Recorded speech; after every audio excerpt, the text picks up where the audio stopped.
Hello, and welcome back, everybody, but probably nobody. This is ThorW, and we're continuing our journey through Dark Souls 3. In the last episode, we did a little bit of stuff here in the Earthhill dungeon, where we killed a big old giant and a bunch of rats, and we're back here to kill a bunch of rats again. By which I mean we get staggered by a bunch of rats like crazy, because armor does nothing in this game. So I do want to correct myself on what poise does. I had said in an earlier episode, and I believe I corrected myself in like a... I put like a subtitle up there that says, this information is out of date, blah blah blah, because it is now. Poise does something. It affects your iframes on your rolls. The more poise you have, the more iframes you get. Now poise is gotten by having heavier armors and heavier shields and stuff. So you get a fat roll with slightly better iframes, basically, or you level vid up like crazy before it gives any returns. It's kind of not great at all. In fact, it's terrible. It's super terrible. And I don't understand why FromSoft did this to us. Why, FromSoft, why? Anyway, we got a treasure chest over here with the old cell key in it. And in addition, we've got a Mimic over here. And a bunch of basilisks. Well, let's check our Mimic Chan, the Dark Clutch Ring, and then let's run from the basilisks real quick.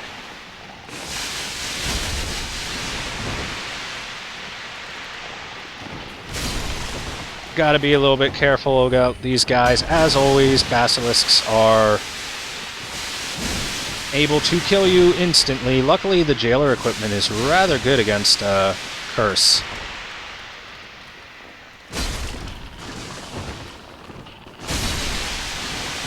You know what? Let's two-hand. It's not like the basilisks have any attacks for me to block with my shield. Anyway, for anyone wondering where the basilisks came from, because they just kind of blurped into existence, they crawled through that hole up there, which is why I was looking at it earlier.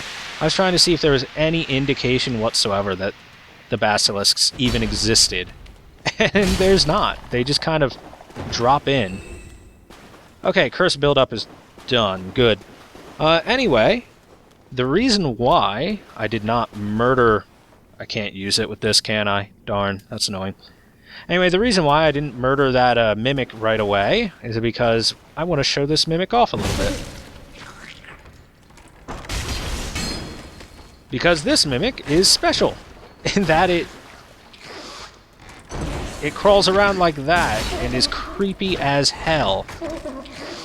The Exorcist Mimic, basically. Do be very careful, it has a very quick leap like that, and that leap is a grab. It also spits at you.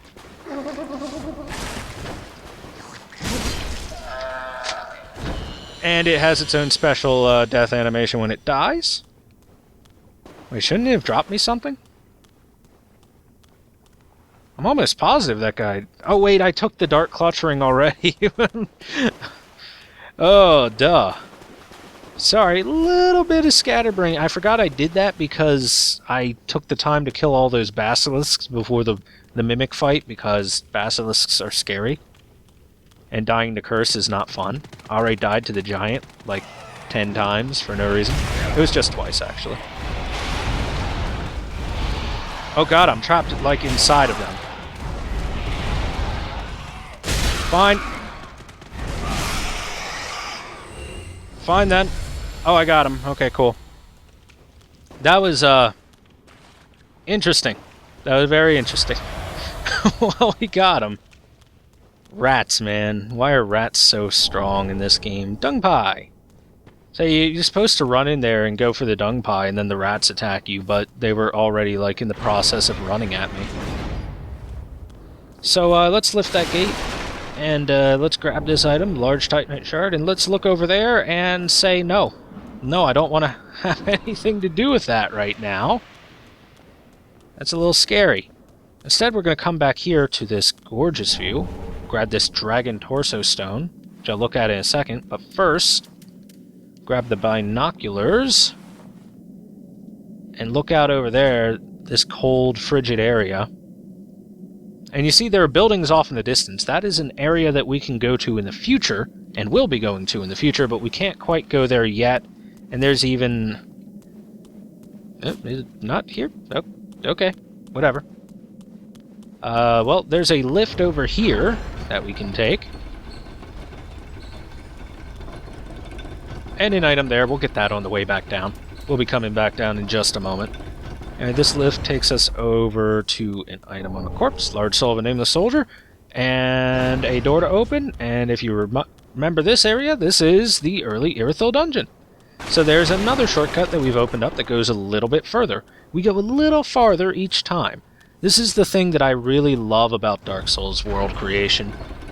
Dark Souls is like shortcut porn so often. And it's the thing that Miyazaki does best, Lightning Blade. So Dragon Torso Stone and Lightning Blade. The thing Miyazaki does best is like work with one bonfire and then create a bunch of different shortcuts that are cut off for a bit until later. Great. Anyway, let's go ahead and first we're going to look at the Dragon Torso Stone. It's actually a usable item. Gain Dragon Torso and roar like a dragon. Stone imbued with the power of the everlasting dragons, used in a secret rite by dragon worshippers. Gain the torso of a dragon and a dragon's roar, a transformation that is irreversible until death. From ancient times, the path of dragon worship was walked by warriors. It is said they envision Archdragon Peak in the depths of their meditation, and at times they can even hear the distant sound of the great bell at the peak. So Archdragon Peak. That is the area that we will be going to. Way back there, but we cannot get there quite yet, unfortunately. But we do get a nice little peek at it. You can see off in the distance, it looks like it's a pretty big area. In addition, we got the Sunlight's blade. There we go. Miracle allegedly wielded by a certain Dragon Slayer Knight in the Age of Gods. Reinforces right weapon with lightning. Tales of Dragon Slayers are now a rare thing, told only in fragments and whispers in remote regions. Takes 30 faith to use, but it's pretty darn good overall. It's not bad. It's a pretty good miracle. It's a good buff for your weapon. Good old weapon buff. Now then, the procession of jerkbags over there, we're going to just ignore them for now. We're going to come in here. If you ever wanted to farm wretches, this is the place to do it. There are like 5 in here. Let's pop a rusted coin. I've got all the different items that they can give, but I want to pop it just to show you guys like how rare it is for them to drop these things. Nothing. Nothing. Gonna attack. Oh cool, he spit at me. Nothing. Oh, gross, he spit at me.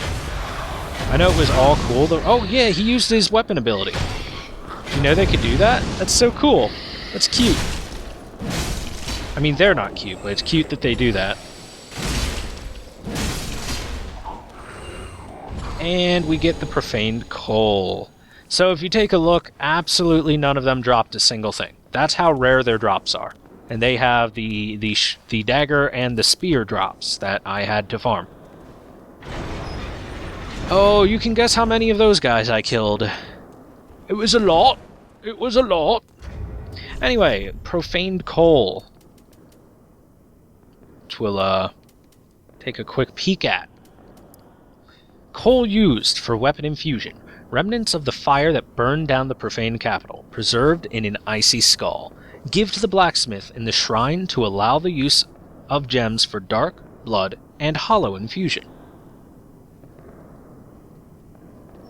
So this is actually the remnants of the Profaned Flame itself, which is preserved in an icy skull, which tells a lot about the fire itself. If you recall, the Profaned Flame pyromancy says that it burned naught but human flesh. See? Fire born in the sky said to have incinerated naught but human flesh. So this tells us that the Profaned Flame was absolutely nothing but a murderous flame itself, like some sort of punishment from the gods almost, that did nothing but kill people. It didn't burn wood, it didn't burn grass, doesn't even melt ice. However, it will burn human flesh apart. I think that's pretty cool. Also, the old cell key. Key to the oldest cell in the Urthil dungeon. The first prisoner of the dungeon was a lone giant. Cells for men were built at his feet. So that giant was a prisoner, apparently. Okay, anyway, it's time to engage the procession of jerks here. You can actually sneak up on them by walking forward towards them. Like so. Like so. Get a backstab.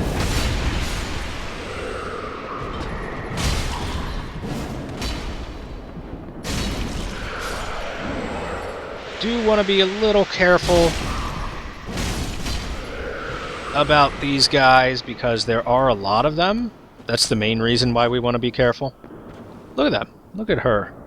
She is just staring at me. She is staring daggers at me.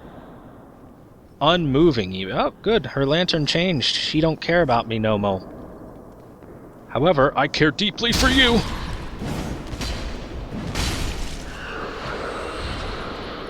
Let's avert her gaze. Gonna come over here. Oh, turned the corner at the wrong time and got a face full of sword. And now that you're the last one left... Oh, well, that was bad. Get on the ground. Get on the ground. Cool. Oh, with the soldering iron and the aristocrat's mask. And the Alva set. So the soldering iron and the aristocrat mask, just as a heads up, those were the two pieces of the jailer set that took me forever to farm, so of course one would drop them now that I don't have to farm them anymore. Anyway, we got the Alva set. Let's go ahead and take a peek at that. The Alva helm. Protection of Alva, Seeker of the Spurned. This steel helm was trimmed to reduce weight. To this day, troubadours sing of tales of the wandering knight Alva and his travels, and of his involvement with the saint and the witch. Needless to say, the songs traditionally end in tragedy. And...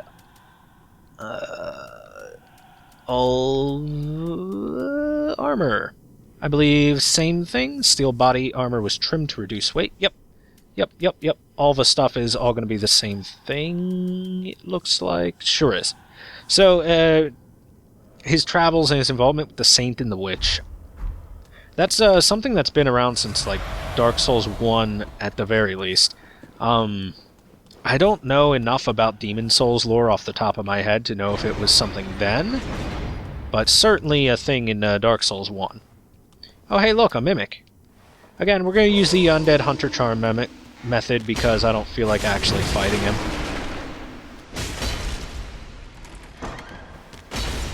And he dead. Alright, what do you got for me? A couple Titanite scales, I'll take those. Definitely take a couple Titanite scales. Oh, and that's just the Wretch Cave. The Wretch Prison Cell.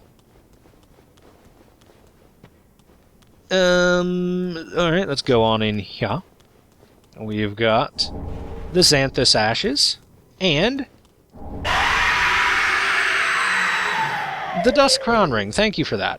So if you don't kill those jailers and you grab that item, you sneak by the jailers and you grab that item, that alerts all the jailers. Remember how many jailers we killed, guys? Do you remember how many jailers we killed? We killed 1, 2, 3, 4, 5, 6, I think 7, but at least 6. We killed at least 6 jailers. That's a lot of jailers to come into a choke point there. So, yeah. Anyway, let's go ahead and look at our new stuff. The Xanthus Ashes, first of all. Umbral Ash of a sorcerer who explored the golden sorceries of a long-lost land. With this, the Shrine Handmaid will prevent... They were called Xanthus Scholars, but some foolishly imitate them by simply dressing in yellow. So if you want to imitate the Scholars, dress in yellow, apparently. Oh, sorry guys, a minor hiccup. Why do I always get hiccups when I'm talking with you guys? I'm sorry. This is my fault. It's all my fault.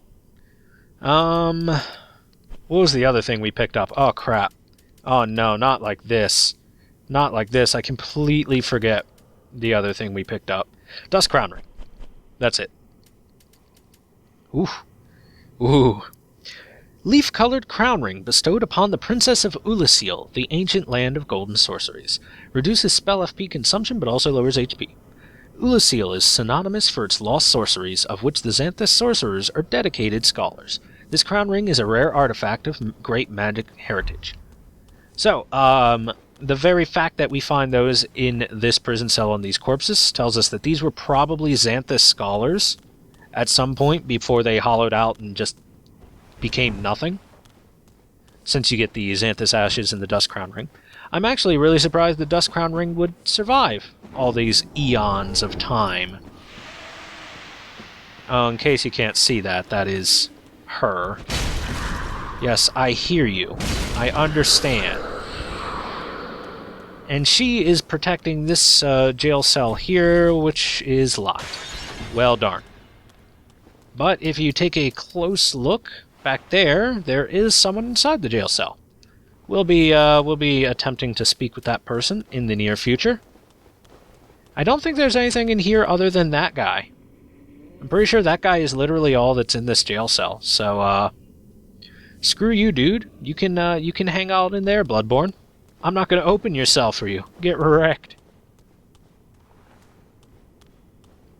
Yeah, I'm kind of cold-blooded like that. Sorry, guys. Yeah, nothing out here, but you can see we have gone down a level. Come down to these stairs that I always die on. And grab an item over here. Large Soul of a Weary Warrior. And remember when I looked down here and said this is the Profaned Capital? Well, we are now about to enter the Profaned Capital. And if you look over there, we are here in the Profaned Capital. That is the welcome wagon of the Profaned Capital. Let's introduce ourselves. Or let's let him introduce himself. Come here, sir. Let me just coin up first, because I want your item.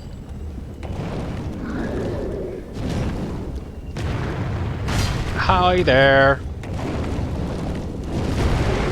Hi there, it's nice to meet you, sir.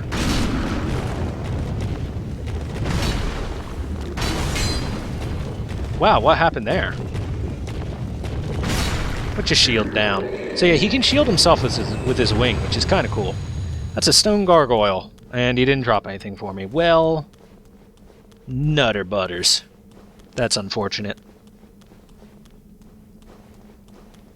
Anyway, welcome to the Profaned Capital. It's quite the sight. Let's go ahead down this ladder. Ladder time. You can also drop down this rubble if you want. It's like slightly faster, but it hurts you a little bit. And can't quite get that yet, but we're going to climb up this ladder because there is a bony bonfire that I would like to get for us as we enter the Profaned Capital. Also, we get Stretch Out and an Undead Bone Shard. I don't think this... Nope, it doesn't actually have any special information about this guy, but this is Gilligan is his name. And now that we have the Stretch Out emote, that means that we can do this.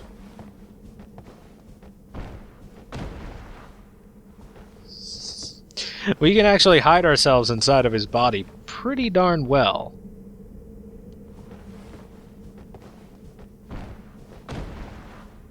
You can do even better than that. You can actually get, like, entirely in there, but I don't feel like doing it entirely. But hey. Dude's dead.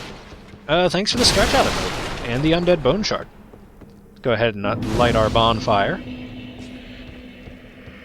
So this direction here leads us to the Profaned Capital proper. However, don't quite want to enter into the proper area quite yet. Instead, we're going to come on down here. Come on down here. And there is an opening in the wall over here, which takes us down here. And where is he? Hello? Oh, there he is. Howdy. How are you? Don't throw fire at me, you filthy mongrel.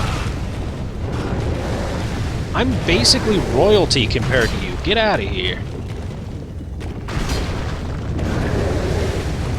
Don't drop off the side, though. I need your item. Your item drops.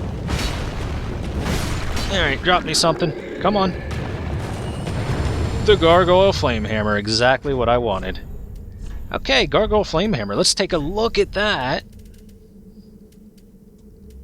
Gargoyle Flamehammer. Gargoyle Flamehammer. There we go.